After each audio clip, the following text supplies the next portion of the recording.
Mesdames et messieurs, bienvenue dans le journal de la Coupe du Monde. Au sommaire de cette édition, les Lions du Sénégal ont réussi leur entrée en lice en Coupe du Monde après leur victoire 2-1 contre la Pologne. Retour sur les scènes de liesse à Dakar gagnées par la ferveur du mondial. Retour également sur les quotidiens sénégalais qui ont quasiment tous consacré leur titre à cette victoire. Sénégal-Pologne, un match tactiquement gagné par le coach Aliou Cissé. Retour en explication sur ce match tactique également dans ce journal suite à la première phase de groupe. Le 11 type s'est dégagé. Une Coupe du Monde déjà compliquée pour les favoris. Pourrait-on assister à l'élimination précoce des équipes dites favorites?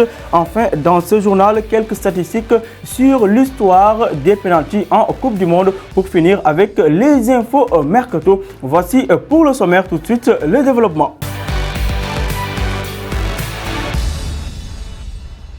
Et oui, l'équipe nationale du Sénégal a marqué ses grands débuts en Coupe du Monde hier en battant la Pologne par 2-1. Une victoire attendue après 16 ans d'attente. Tout un peuple a été libéré hier suite à la victoire des hommes d'Aliou Cissé. Retour en image sur les scènes de liesse à Dakar.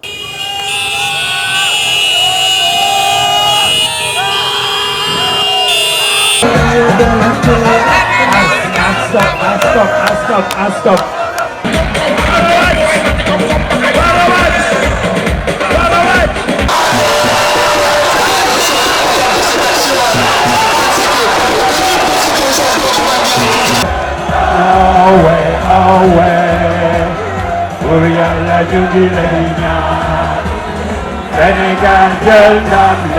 Tout le monde.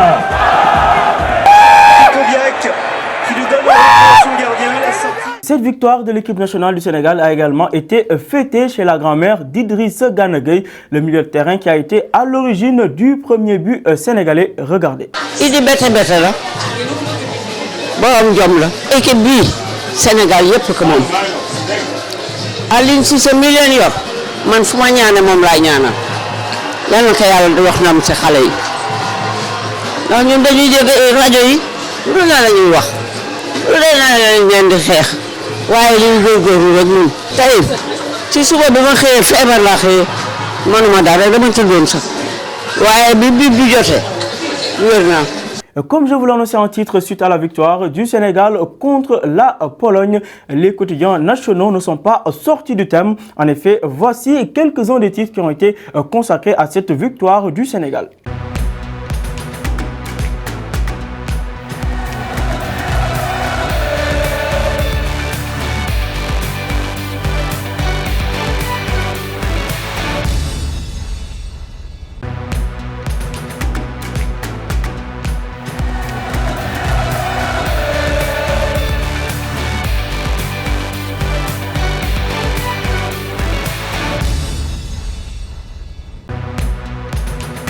Sénégal-Pologne, c'est également la victoire tactique du sélectionneur de l'équipe nationale du Sénégal, Aliou Cissé, le plus jeune sélectionneur de cette Coupe du Monde avec ses 42 ans, a démontré hier qu'il avait bel et bien un bagage technico-tactique. En effet, Cissé et son staff technique ont déjoué tous les pièges de cette équipe polonaise. Regardez ce que pensent les Sénégalais de leur coach. Tactique, surtout côté tactique, dafa am solo trop. Parce que boo xool moo gagné match bi parce que jëlee nañ ko engagement. Fula ak fayda ak ba mu jeex tàkk man li ma siy dolli mooy ba tey bu 11 départ yi di génne amuñu woon yaakaar si Aliou Cissé ko wax mun la aayul xamul 11 am bu yàgg la koy génne mais yaakaar naa lii moo gënoon Sénégalais ni ñu bootoo nii topp ci ginnaaw équipe bi yaakaar naa nañ continuer topp di man li ma ciy gën a dolli mooy ñu wàññi débat yi tuuti parce que télé boo gis léegi wala rajo boo gis ku nekk Sénégal yëpp ay entraîneur lañ.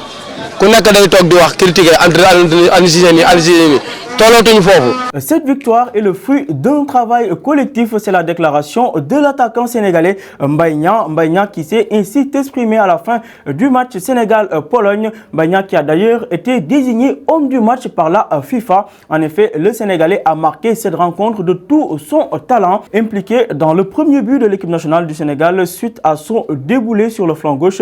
Mbaye Niang a également inscrit le second but de cette partie. L'attaquant sénégalais confirme ainsi tout le bien qu'on pense penser de lui. Toujours dans le thème de ce match Sénégal-Pologne, parmi les tops du Sénégal contre cette sélection polonaise, on peut noter la belle performance de Sadio Mané et Ismaïla Sarr qui ont été percutants sur les flancs, mais également deux joueurs qui ont beaucoup participé aux tâches défensives. Également, Youssouf Sabaly était intenable sur le flanc gauche. Sabaly qui a amené le danger constamment sur le camp polonais, mais également a assuré la couverture sur le côté gauche de Kalidou Koulibaly. Salif Sané également a été accrédité d'une bonne prestation lors de ce match. Ça y est, à présent, toutes les sélections ont disputé leur premier match à cette Coupe du Monde. Occasion pour nous de vous proposer le 11 type qui s'est dégagé lors de cette première journée des phases de poule. Commençons par le gardien islandais Halldórsson, âgé de 34 ans. Il a été accrédité d'une bonne prestation face à l'Argentine, notamment avec le penalty de Lionel Messi qu'il a arrêté. Ensuite, Kolarov, 32 ans, de la Serbie, le capitaine de la Serbie, est encore toujours indispensable à sa sélection. En atteste le coup franc qu'il a marqué, permettant à son équipe de remporter la victoire. Ensuite, Godin de l'Uruguay au niveau de l'axe central. Grandvist de la Suède sera aux côtés de Godin. Sur le côté droit, on aura Salcedo, le latéral droit mexicain. Au milieu de terrain, on se retrouve avec Golovin de la Russie avec 2 passes décisives et un but inscrit contre l'Arabie Saoudite. Également dans ce top 11, au milieu de terrain, toujours avec le Mexicain Guardado qui a été accrédité également d'une bonne prestation. Le Russe Teritiev également auteur d'un doublé lors du match d'ouverture. C'était face à l'Arabie Saoudite. Nous terminons avec un autre attaquant qui a également marqué cette première journée de son empreinte. Il s'agit de l'attaquant espagnol Diego Costa, également auteur d'un doublé face au Portugal. Concernant les attaquants de ce 11 type, on se retrouve avec Cristiano Ronaldo, déjà auteur d'un triplé contre l'Espagne. Également Diego Costa avec son doublé contre le Portugal. Mais on termine avec l'attaquant de l'Angleterre, Harry Kane, qui a également signé un doublé contre la Tunisie. Cette Coupe du Monde édition Russie 2018 ne réussit pour le moment pas aux équipes dites favorites.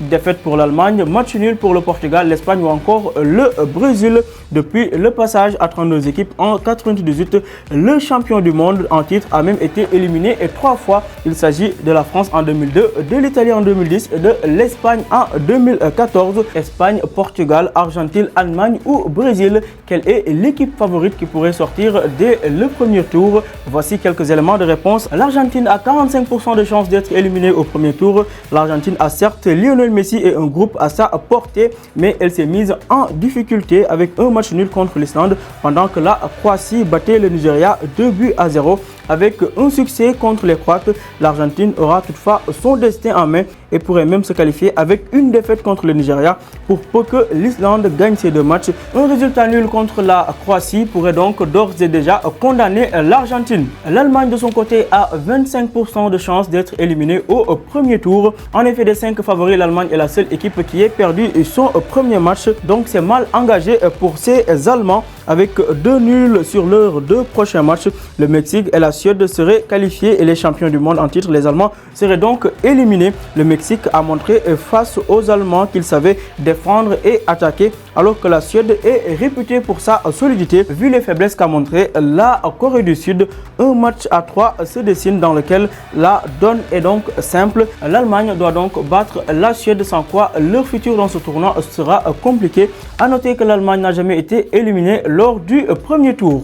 Le Portugal a de son côté 20% de chances d'être éliminé au premier tour. Dans ce groupe, il est assez simple de prédire que l'Espagne, malgré son match nul contre le Portugal, pourrait s'en sortir contre le Maroc ou encore l'Iran. Les Portugais, de leur côté, ont besoin de 4 points au moins pour se qualifier en 8e de finale, c'est-à-dire au moins une victoire contre le Maroc, puis un nul contre l'Iran ou inversement. Or, à défaut de briller, l'Iran est une équipe bien organisée, alors que le Maroc n'a pas encore dit son dernier mot dans ce groupe. ce qui est loin d'être joué pour Cristiano Ronaldo et son équipe, le Portugal. À présent, l'Espagne qui a 5% de chance d'être éliminée au premier tour, arrivée avec l'étiquette du grand favori dans un groupe qui paraît pourtant très abordable pour une sélection campée sur ses certitudes collectives. L'Espagne ne s'attendait pas au match du Portugal. La Roja a tout de même encaissé 3 buts et montré des signes de fébrilité difficiles à expliquer. La victoire surprise de l'Iran sur le Maroc rabat un peu les cartes dans ce groupe. Aussi, l'Iran peut toujours se qualifier dans ce groupe en optant pour l'option défensive, alors que le Maroc n'est pas encore hors de course s'il ne perd pas contre le Portugal. Terminons avec le Brésil qui, parmi les favoris, a 5% de chance d'être éliminé dès le premier tour. Le Brésil n'a pas tout bien fait face à la Suisse. La Seleção a réussi sa première période et puis plus rien. Mais le Brésil ne paraît pas vraiment en danger dans ce groupe. D'abord parce qu'ils affrontent le Costa Rica vendredi. Et puis dans ce groupe, la Serbie n'a pas encore démontré grand-chose. Ensuite parce que beaucoup de scénarios lui paraissent favorables. Si le Brésil bat le Costa Rica en marquant 2 buts au moins, un match nul face à la Serbie lors du dernier match suffirait pour qualifier Neymar et ses coéquipiers. Si toutefois le Brésil fait match nul contre le Costa Rica, une victoire contre la Serbie en marquant 2 buts pourrait suffire à les qualifier. Des résultats moins favorables permettraient également à Neymar et ses coéquipiers de se qualifier si toutefois la Suisse ne gagne pas un seul de ses 2 prochains matchs. A noter que le Brésil a au moins toujours franchi le premier tour depuis 1970. La Coupe du Monde, c'est également une histoire. L'édition Russie 2018 se signale déjà par une pluie de pénaltys. Au moins 10 pénaltys ont déjà été sifflés en 17 matchs joués. Focus sur l'histoire des pénaltys en Coupe du Monde. Sachez que le record du plus grand nombre de pénaltys sifflés lors d'une Coupe du Monde est de 18 pénaltys. C'était lors des éditions 90, 98 et 2002. Rob Rissenbrink, qui a marqué le 1000e but de l'histoire de la Coupe du Monde, fait partie des 3 joueurs à avoir réussi 4 pénaltys sur 4 obtenus en Coupe du Monde. Concernant les gardiens spécialistes en pénalty en Coupe du Monde, seuls 3 portiers ont déjà réussi à arrêter 2 pénaltys. Il s'agit de Jan Tomaszewski, Brad Friedel et Iker Casillas. Au total, 228 pénaltys ont été tirés dans l'histoire de la Coupe du Monde, 183 ratés, 27 arrêtés et 18 manqués. Voilà tout ce qu'il fallait connaître sur l'histoire des pénaltys en Coupe du Monde.